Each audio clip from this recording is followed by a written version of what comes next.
Hello, welcome. Thank you for joining us. I'm April Knight and you're watching News 2 Week in Review. Topping our stories tonight, Governor Kenneth Mapp announced today, Friday, that he has tapped 2 St. Thomas hotels to be used as shelters in case of a natural emergency. The governor held a press conference at one of the hotels, SUGARBAY Resort and Spa. News 2's James Gardner was there and brings you this report.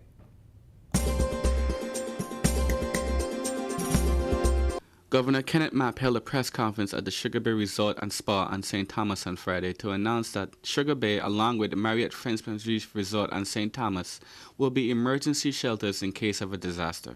The governor, along with Lieutenant Governor Osbert Potter, Tourism Commissioner Beverly Nicholson Doty, and officials from the SUGARBAY Resort, explained that he has signed a letter of intent to secure federal emergency funds for the hardening of a section of the hotel that will be designated as a shelter for the residents of the St. Thomas St. John district. We have been utilizing our schools, and some of them have not been adequate sheltering areas, and given what we experienced with Hurricanes Irma and Maria, we are able to go out into the private sector and to work with private sector partners for the designation of sheltering, and the federal government, the Federal Emergency Management Agency, will in fact invest in private facilities so that pre-disaster shelters and areas that can accommodate sheltering services can in fact be open and made available to the community. The governor explained that the hotel already having a robust infrastructure, rooms with beds, hot water, power generation systems, the ability to feed families and make sure that they are comfortable. He said this is a better way to house, feed, and protect the community members who decide to go to a shelter. He also said that hotel owners do not choose who gets to stay at the shelter. None of the property owners or the property operators get to select who utilizes the shelter. These shelters are not created for any specific group or class of people, but are open to the general public. SUGARBAY's date of reopen is unknown right now, but management are in the process of putting together plans and are looking at a year to a year and a half before reopening. Construction is estimated to cost around $35 million. For News 2, this is James Gardner. Well, the new Megan's Junction Apartments on St. Thomas opened its doors on Tuesday to much fanfare as attendees of the event heralded the construction as a hopeful sign of continued hurricane recovery. The complex, which is a rent and income-restricted affordable housing complex, was developed through the use of low-income housing tax credits and was delayed a year by the 2017 hurricanes. The 2 towers hold 48 affordable apartments. The central tower is the amenity center with fitness centers, a pool, a computer lab, and the leasing office. The Megan's Junction Apartments are completely utility independent with solar arrays, cogeneration, wastewater treatment, and a reverse osmosis plant. Megan's Junction is fully occupied with residents moving in within the last couple of months and some 300 names on the waiting list. A 1-bedroom unit costs $696 per month, while a 2-bedroom unit costs $835, including all utilities. Dignitaries, including Governor Kenneth Mapp, Lieutenant Governor Osbert Potter, Delegate to Congress Stacey Plaskett, and various senators were present for the ribbon cutting. Virgin Islanders understand that, which is why we have been fighting for so many decades for home ownership. The development that we have here is phenomenal, and it was awarded through the federal low-income housing tax credit equity, the funding with the Virgin Islands Housing Finance Authority to be able to build what we have here this morning. And it's my hope to be able to facilitate that and to increase that funding in the coming years for other projects here in the Virgin Islands. Now, we know residents have been asking how to get a unit, but again, Megan's Junction is currently already fully occupied, and there are some 300 names on the waiting list. There will be another structure that developers are planning to build on the site right next to it. This second phase will have roughly 68 additional units, and it may be available to mid-income applicants who earn 80% or even up to 120% of the area median income. The area median income is currently at $55,000 $6,000 a year for a family of 4. According to Jackson Development Company's Bob Jackson, the CEO, they're just waiting for funding from the Virgin Islands Housing and Finance Authority to come through before they can begin construction. Coming up next, a day of caring in the community courtesy of United Way USVI, plus some weekend events that you can participate in when we come back.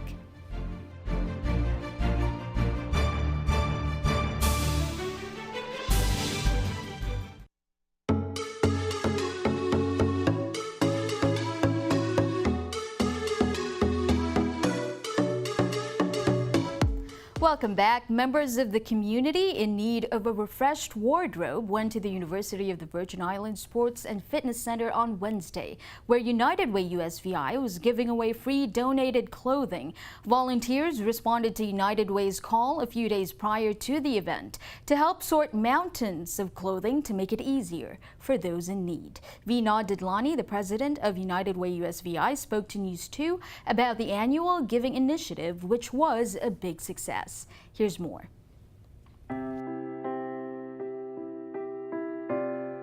What we're hoping to see is that the community comes out.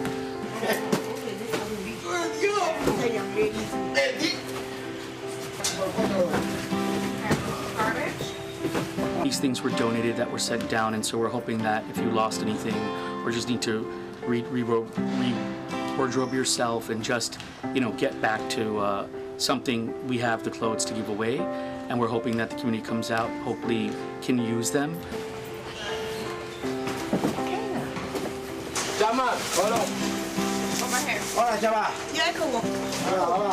The donors that gave them from all over the U.S. just want to make sure that you have clothes, and it'd be nice to come out. I mean, anything is more than what we have today, so, the impact word is just one person spreading the word and coming and partaking is something better than nothing.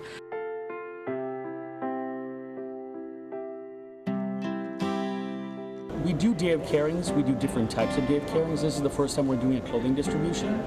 We've done this in the past when we've done our Project Homeless Connect. This time, our focus has been, because of the hurricanes and because of what's happened in the districts, that everyone has had loss, or everybody has some type of, I've lost something, be it clothing, be it any personality, something of that nature.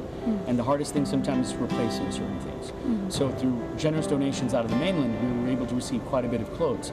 And so, as you see behind me, these all have been shipped in and brought in, and it's just a distribution, so if anybody in the community likes something or needs something, versus having to go get it, they can just come here and pick it up and get it for free.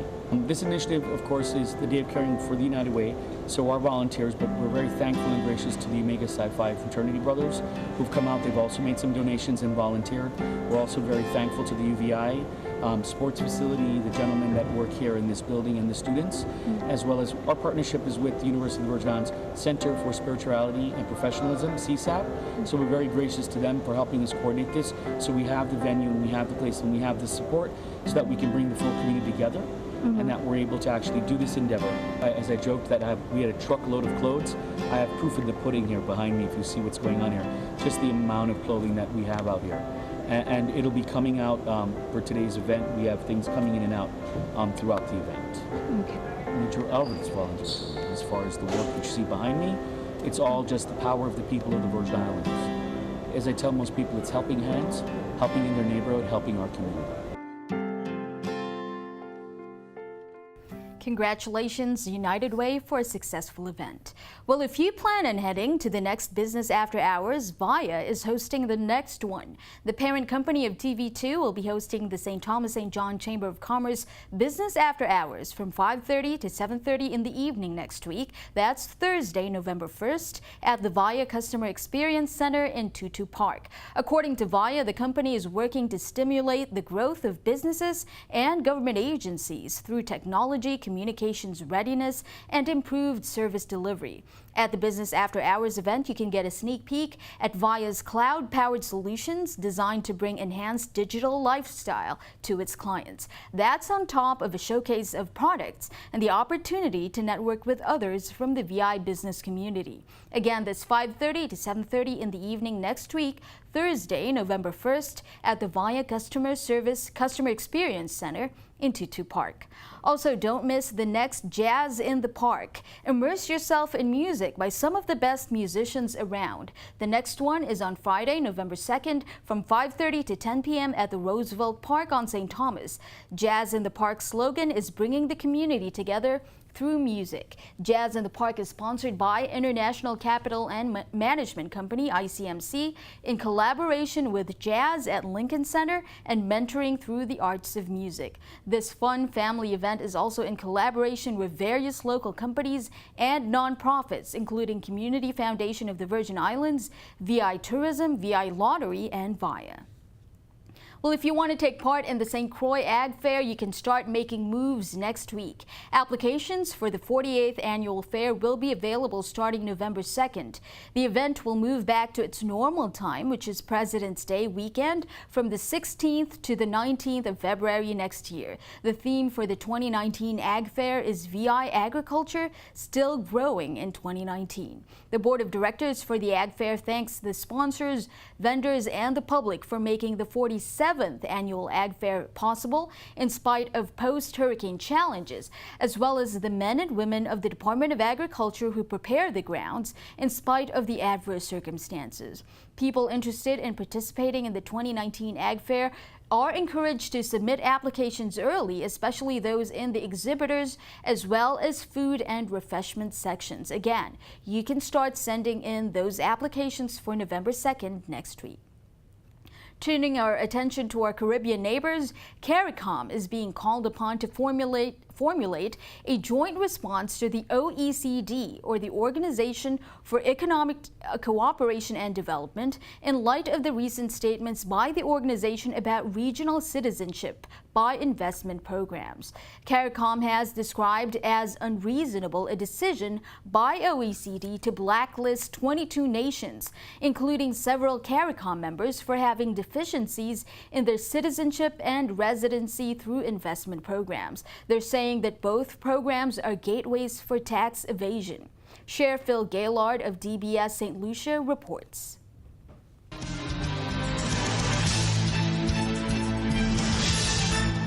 The announcement was made Wednesday, October 24, 2018, at the 66th meeting of the OECS Authority, which took place in St. Vincent and the Grenadines. The meeting addressed a number of issues facing the region, including climate resilience, civil aviation and air service, increased higher education access, as well as the CIP and RBI schemes. Out of 22 nations blacklisted by the OECD, 6 are members of CARICOM. CARICOM Chairman Dr. Ralph Gonzalez met with OECS Ambassador-designate to Brussels, Charlene Schillingford, who updated him on the matter. Addressing the latest development, he says the OECD is unreasonable in its actions, but did indicate that action is being taken to address the matter. We had a long discussion, and all the arguments are being marshaled to make sure that we take aggressive steps to show the unreasonableness of the OECD position.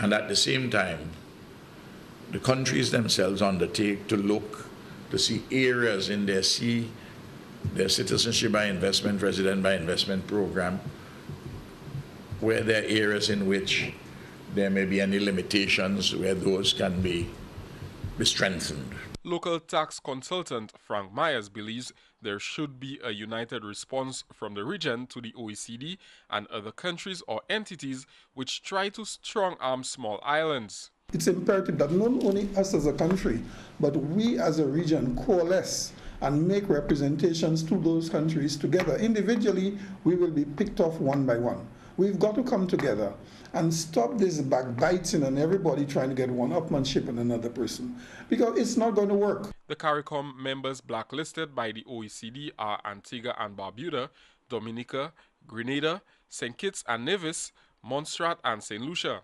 The OECD said it arrived at the report of high-risk schemes after analyzing residence and citizenship schemes operated by 100 countries. These give access to a low personal tax rate on income from foreign financial assets and do not require an individual to spend a significant amount of time in the jurisdiction offering the scheme. For the DBS News World, I am Sheffield Gillard. Well, many of you might have tuned into our pre-election series, Decision 2018 Countdown.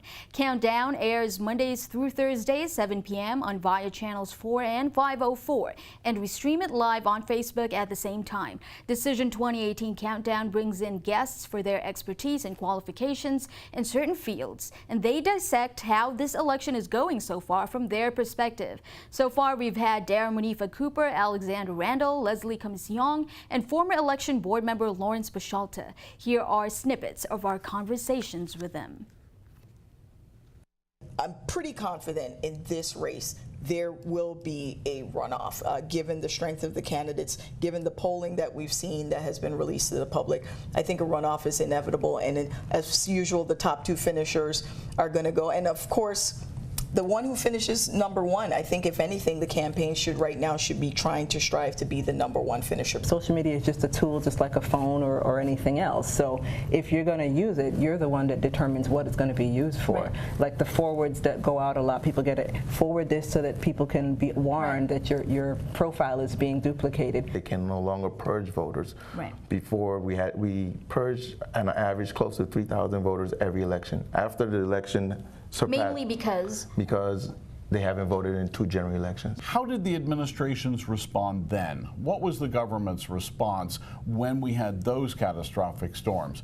And we have to look back and ask, as you asked the question, could it have been done differently this time? Well, we could look back at some of the past responses and see some things we might have done differently.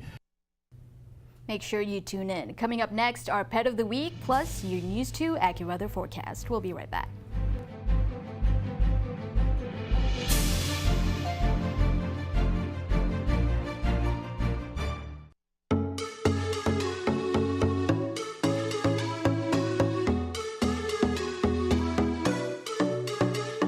Welcome back. Time for our Pet of the Week. CALYPSO is a gentle and friendly puppy who loves to play, and he's up for adoption. You're going to love this part Beagle Island pup. Here's Ria Vasconcelos, Program Manager at the Humane Society of St. Thomas, to tell us more about CALYPSO.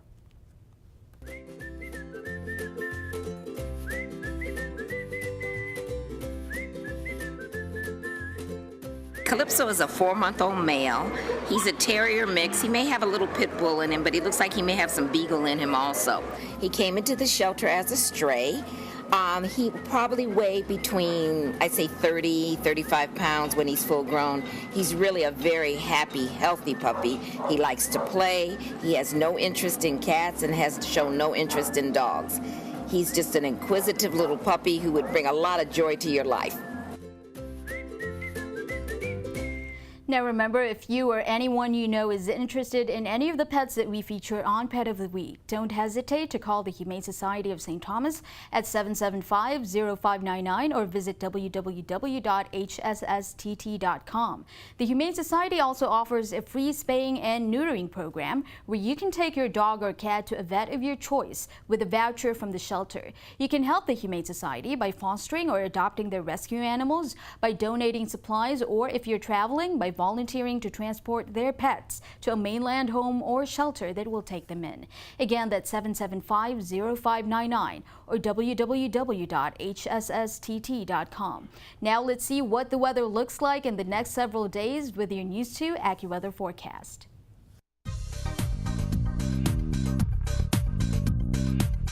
Good evening. We're looking at a pretty tranquil forecast here across the Virgin Islands as well as Puerto Rico and towards the leewards. As you can see on the satellite, not much moisture to the north in towards the Atlantic. There is where we have the bulk of the systems going. We do have a really weak boundary just to the north of us that can enhance some showers into your extended forecast, but still not a big punch of power. What we do want to point out is to your east there, we have a potential storm developing out towards the Atlantic. At this time, still not named, but just want to bring it to your attention. Tropical concern. It will stay away from the Virgin Islands, no direct impact to land, and will continue to track its way further to the west before it is steered out towards the east once again as we get this jet stream steering it away from Bermuda. But there could be some rough surf in the Atlantic for the coming days as that system turns out to sea. So something to keep in mind in terms of your marine forecast on the Atlantic side.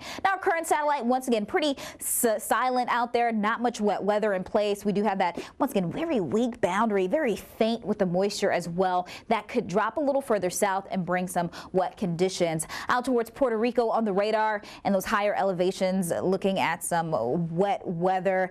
And here at home, not much to be concerned about. And tonight, in fact, not much moisture at all because the trade winds are so light and the trade winds are shut down due to that low pressure system that we're keeping an eye on out towards the Atlantic. So we're not looking at many showers here tonight, dropping down to 77. Tomorrow, some showers in spots, going to be brief in nature for St. John with a high of 87. We continue into St. Thomas, also in the upper 80s for your Saturday, and overall a nice weekend in St. Croix with a high of 89, getting some sun and a few showers passing on through. As for your marine forecast on the Atlantic side, running 2 to 4 feet, winds out of the east 5 to 10 knots. Caribbean side 1 to 3 feet, winds out of the east 5 to 10 knots. Your extended forecast, partial sunshine through this weekend and early next week, and then we'll be noticing some stray showers for Tuesday and Wednesday.